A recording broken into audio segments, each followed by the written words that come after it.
François Bon, 1925-2025. Chaque année, Howard Phillips Lovecraft s'achète un tout petit carnet de ce format-là. Ils sont évidemment ultra populaires et coûtent pas cher. Chacun en a.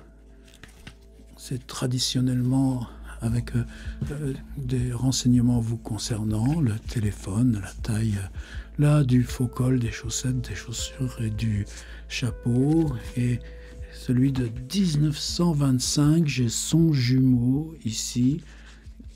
C'est une suite de petites cases que Lovecraft remplit chaque jour à son usage personnel, peut-être parce que dans sa correspondance extrêmement fournie, puisqu'il est éloigné là de son épouse, Sonia, partie travailler à Cincinnati, mais on a perdu leurs échanges de lettres.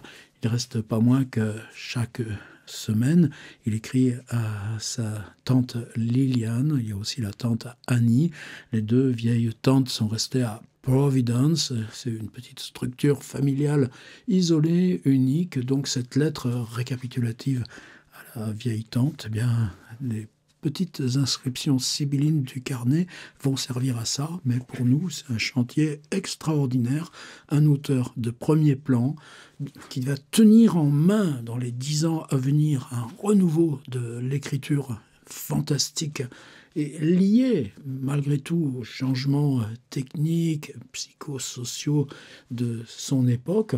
On va avoir au jour le jour ce qu'il mange, comment il dort et combien de temps il dort, quelle marche et trajet il accomplit, qui il voit, de quoi il discute, et comment ça ne nous enseignerait pas en profondeur sur notre propre rapport à l'écriture. D'où ce défi. Aujourd'hui, on est le 19 janvier. Eh bien, on va aller explorer la petite case du 19 janvier, même si pour Lovecraft, c'est lundi et non plus dimanche. Il y a un petit jour de décalage dans la semaine. C'est pas grave. On a d'autres appuis. Par exemple, là, la volumineuse compilation, justement, de toutes ces lettres transmises à sa vieille tante à Providence. Le défi qu'on a ici est, hop là, le tenir sur 3 semaines, c'est une première chose, mais le tenir sur 1 an, moi j'ai besoin de vous à 2 niveaux. Le premier, c'est parce que on est transformé là en équipe d'enquêteurs collectifs, fouilleurs de web, fouilleurs d'archives Lovecraft, et ça m'enchante déjà comment en quelques jours on a réussi à monter là ce travail collectif. On corrige Esti Yoshi quasiment tous les jours, c'est pas de sa faute, c'est une transcription qui est pas évidente à faire. Et la deuxième chose, c'est que je dirais, il y a besoin de cet élan, d'être ensemble. Alors bien sûr, les vidéos, elles sont à votre disposition, mais beaucoup mieux, c'est de recevoir chaque matin dans votre boîte mail un petit PDF avec ses facsimilés et toute une autre documentation sur le principe qu'on va tout de suite, comme les jours précédents et les jours à venir, j'espère, explorer ensemble. Ordi. Voici donc le carnet. On a ouvert une nouvelle semaine. Elle a commencé hier le 18.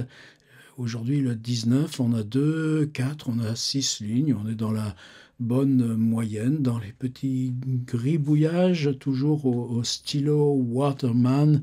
Il faudra bien qu'il change d'ailleurs en cours d'année, mais ça explique, malgré la qualité là, de la numérisation de la John Hay Library, qui dépend de la Brown University à Providence, où sont ces manuscrits. J'ai eu l'honneur tout l'été 2015 de pouvoir travailler là et de moi aussi les photographier à l'époque avec un tout petit truc parce que je n'avais pas d'autre solution, et de me coller là leur interprétation.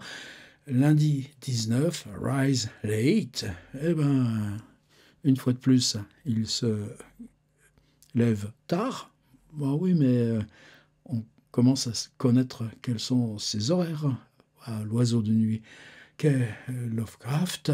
Peut-être qu'au lieu d'un petit déjeuner, il se contente de passer sa cafétéria Tiffany dans le quartier et donc prendre plutôt ce qui correspondrait au repas de midi. Son ami Samuel Loveman, SL, le rejoint. Ils partent ensemble. Loveman habite aussi, Loveman qui est de Cleveland, s'est installé tout récemment lui aussi sur Brooklyn, mais un peu plus loin.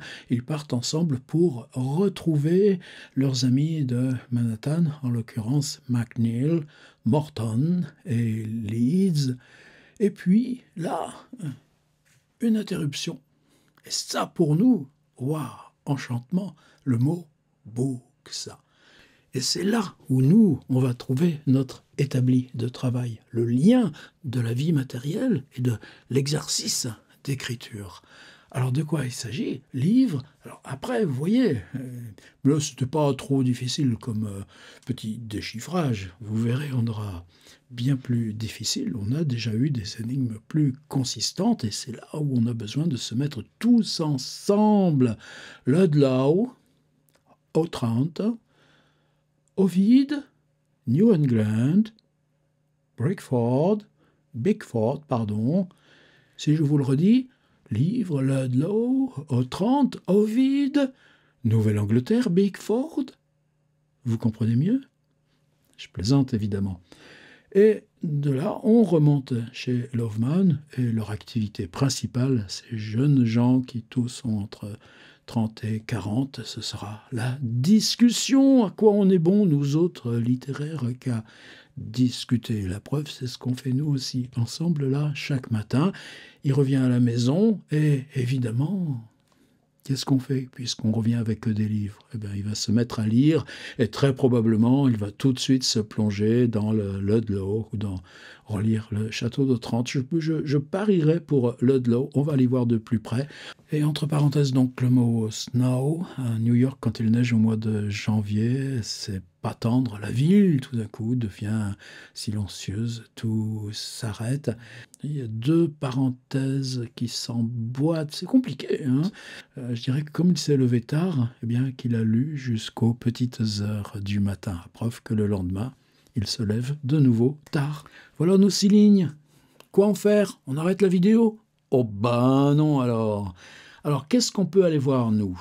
D'abord on va jeter un œil à mon petit PDF du jour. Alors c'est ce que là je viens de raconter. Là vous savez toujours j'ai la transcription au plus précis possible. Là vous voyez par exemple là les parenthèses je crois que je vais les rajouter. Et puis, je fais un tout petit décryptage là en français, mais ce tout petit décryptage, il est en même temps un premier dépli. C'est là où commence le travail, le commentaire, donc, et à chaque fois, un article du New York Times et à la fois quelques documents iconographiques. Je vais vous dire pourquoi le choix aujourd'hui. Et toujours de cette promenade dans le New York Times, on a des petites choses à piocher qui nous donnent le contexte. Et c'est comme ça qu'on va essayer tout au long de cette année de rendre Lovecraft vivant. Passez pas à côté, hein. Inscrivez-vous, il y a juste votre mail à donner et chaque jour vous recevrez ce PDF. Alors, l'aide principale, évidemment, c'est maintenant, là, la lettre récapitulative que chaque semaine, il écrit à sa vieille tante. Et pour moi, c'est même un point aussi, là, justement, d'interrogation, en suspens. C'est-à-dire ce journal très complet qu'il envoie à sa vieille tante, est-ce que ce n'est pas aussi un journal pour lui? C'est-à-dire fabriquer une archive qui soit son propre rapport là, au journal, complétant donc les petites notes du carnet. Allons voir à quoi ça ressemble, les lettres. Ici, on a, pour cette lettre du 22 janvier, on a 4 énormes pages serrées de cette édition et on peut retrouver jour par jour, c'est évidemment très précis. Hier, on était là. hier avec le cadeau que lui a fait son ami George Kirk, qu'on ne va pas voir aujourd'hui, par exception d'une ramette, en tout cas d'un stock de papier, du papier administratif un peu long pour son usage, mais qui va lui servir pour dactylographier à sa machine pendant plusieurs années, dit-il, et il suffit de suivre. Exactement. Lundi, je me suis levé tard et avec Loveman, on est allé faire la tournée des bouquinistes sur Fulton Street. Et Fulton, par contre, ne figure pas dans le carnet. Justement, c'est ça que moi j'ai pu faire. C'est-à-dire, prenons là le petit document que je vous joins, c'était pas difficile. Fulton Street, entre 1920 et 1930, là on est plutôt en 1928, on a un stock énorme de photographies et on voit ces petites boutiques là. J'ai une pharmacie, j'ai un vêtement, un magasin de fringues, on a aussi Bond Clothes et les costumes de pièces, on a un Waldorf, donc l'épicerie. J'ai pas pu repérer de bouquiniste, mais il semble évidemment que sur Fulton Street, dans la masse de ces petites boutiques qu'on distingue comme ça, ici, ça pourrait bien être un de ces bouquinistes. Donc voici pour moi la page dans le PDF qui nous permet là d'entrer dans le monde de Lovecraft. Voilà pour moi ma petite part de joie et de boulot de pouvoir insérer dans mon PDF, eh bien, de quoi nous restaurer la phrase et les visages de nos petits bonshommes, leur trajet dans la ville, dans une perception de la ville qui n'est pas là où ce qu'on gamberge à vide, mais un théâtre beaucoup plus précis. On est presque dans un livre devenu cinéma. Donc, Fulton Street, si on revient à la lettre à Liliane, Here we obtained some unbelievable bargains. Ça veut dire qu'ils ont marchandé. Alors, est-ce que c'est Lovecraft qui marchande ? J'aurais plutôt tendance à penser que c'est Samuel Loveman. Loveman deviendra plus tard libraire. À Cleveland, il est déjà employé dans une librairie, donc il sait faire ça, ce côté-là, tandis que Lovecraft, je pense que lui et l'argent, ça a toujours été des mondes différents. On a pu les marchander de façon incroyable, même si Loveman, vous savez que là, pour son anniversaire, c'est Lovecraft qui a tout pris en charge pour acheter des petits oreillers, des petites chandelles, des petits trucs japonais et une jolie bibliothèque vitrée pour mettre ses livres. Eh bien, Loveman, on a eu les livres tellement pas chers qu'il a insisté pour les lui offrir. Et Among My Owls, waouh! Voici une édition originale de Ludlow, Fitzhugh Ludlow, le mangeur de hashish. Et j'avais déjà vu un reprint de cette édition chez mon copain Kleiner.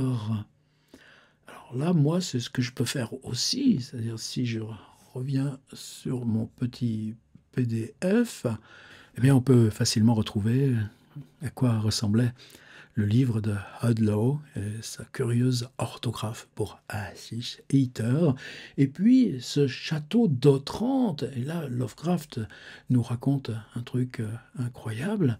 Le château d'Otrante qui date de 1765, il est hors de question de retrouver une édition originale, mais un exemplaire qui date de l'année 1800, grand format, avec vous savez, des glyphes, les grands S là, qui rejoignent les T dans les ligatures, et des illustrations ou des gravures colorées à la main.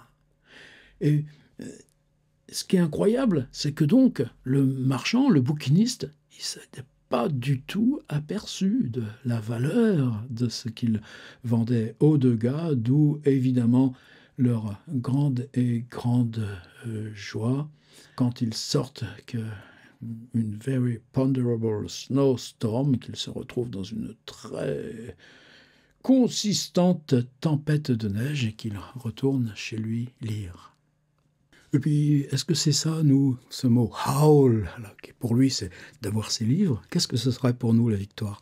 Eh bien, là, dans nos photos de Falston Street, imaginez la neige lourdement qui tombe, et puis cette grande silhouette avec son chapeau. Il a un mauvais manteau, ça, il en parle souvent, un manteau qui lui arrive qu'à mi-cuisse, là, un carrick, il appelle ça. Donc il est frigorifié, mais il emmène avec lui son paquet de livres, là, le mangeur de hashish, le château d'Otrante dans cette vieille édition aux gravures coloriées à la main, et plus un livre sur la Nouvelle-Angleterre et un Ovide. N'empêche que si on se reporte à la bibliothèque de H.P. Lovecraft compilée par Yoshi, je vous avais raconté l'histoire, je ne la redis pas, eh bien le FitzHugh Ludlow, on le retrouve ici, il l'a gardé jusqu'à la fin de sa vie, de la même façon qu'il a conservé toute sa vie l'art d'aimer de Ovid. L'année New York sera pour H.P. Lovecraft la fabrique de sa bibliothèque. Il trouve là des occasions de livres qu'il n'aura pas, bien sûr, à Providence. Maintenant, si vous voulez bien, petit tour dans le New York Times. Il faut que nous, les deux, marchent ensemble. C'est nos deux jambes, comme lui sous la neige, avec son petit paquet de livres qui tient fort contre lui pour se réchauffer et aller les lire jusqu'aux petites heures du matin. New York Times. On a coffré, ça c'est l'article que je vous ai traduit, se nommait Chapman qui avait dévalisé un train postal qui a été recherché depuis 2 ans. On a tout, à chaque fois dans ces faits divers, on a toute la vie américaine qui arrive avec, qu'on dirait chaque fois, des films noirs. On a évidemment les bootleggers, on est toujours dans la prohibition. Et puis, ce feuilleton qui concerne la nouvelle cathédrale, on l'a aperçu hier dans les images là, du magazine du New York Times du dimanche qui faisait 184 pages. Là, on est revenu lundi, on n'a plus que 36. Vous savez, on voyait la cathédrale toute seule comme en élévation avec rien autour. Donc, en fait, elle est totalement insérée.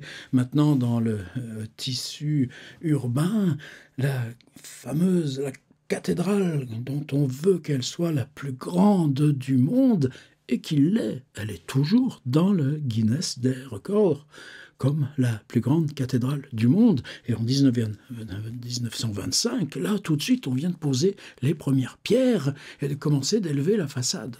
Alors là, il s'agit quoi? Au Madison Square Garden, il y a un grand gala et on arrive à lever 15 millions de dollars. Bon, on est dans l'euphorie, dans la disproportion américaine, sauf que va venir la Grande Dépression, puis va venir la guerre, puis dans les différents aléas de la vie américaine, cette cathédrale, évidemment, on peut y aller, on peut la visiter, mais elle ne sera jamais terminée, jamais achevée. On leur dirait ça là tout de suite, perdez pas votre temps, vous n'arriverez jamais à la finir. Mais bon, c'est pas nos oignons. Trotsky fait beaucoup parler de lui à chaque fois. Toute une page sur comment cette énorme souscription pour la cathédrale géante. On a cette publicité que j'ai retenue. Elle paraît toute simple, mais le concept de gratte-ciel est encore tout neuf, puisque l'Empire State sera à peine en construction, 2 ans ou 3 ans plus tard. Eh bien, le gratte-ciel, c'est une appellation neuve, puisque New York s'élève en se reconstruisant et à masse égale, que ce grand magasin de mobilier de bureau, pour se faire valoir, il dit qu'il est lui-même le gratte-ciel des marchands de bureaux. Shaw Walker, Lidget Building, sur la 41 Est. On a des nouvelles de notre jeune fille de 16 ans qui vient de tuer sa mère, qui commence à craquer dans la prison. Je crois que ça rassure un petit peu le monde qu'elle craque. Et puis, en dernière page, j'ai trouvé magnifique cette publicité parce qu'il s'agit d'outils pour la science facile, la science pour les amateurs. Et de quoi il s'agit principalement? Comme dans les PDF précédents, encore de faire soi-même des expériences avec la radio. À demain? À demain. Abonnez-vous au PDF par mail chaque matin. On a besoin d'enquêteurs supplémentaires.